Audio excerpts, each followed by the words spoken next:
આજે જે કથા તમને હું કહેવાનો છું તે આપણા બધાના જીવનથી પ્રેરિત છે. નમસ્કાર, ઓમ સાંઈરામ. મારું નામ નરેન્દ્ર રાઠોડ. એક દિવસ એક યુવક સાંઈબાબા પાસે જાય છે શિરડીમાં.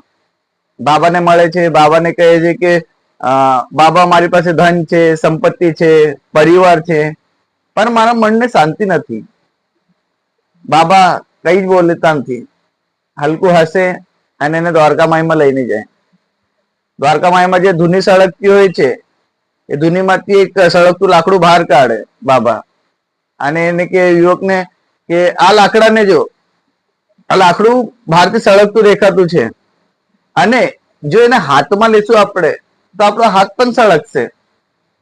એ જ રીતે તારી જે અંતરાત્મા છે, જે તારું મન છે, અંદરથી મનની જે ઈચ્છા છે ને, તે સળગતી છે.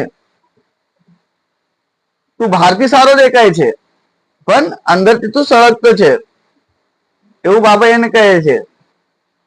એટલામાં યુવક બાબાને બોલે કે બાબા, એના માટે હું શું કરું?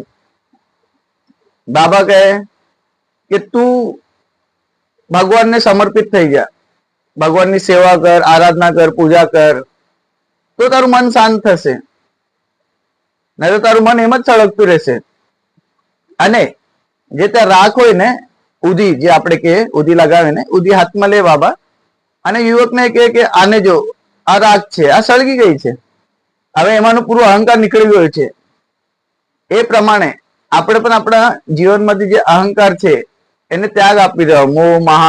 મોહ માયા અહંકાર, એને જો આપણે ત્યાગ આપશું, ભગવાનને સમર્પિત થશું, તો જ આપણું મન શાંત રહેશે.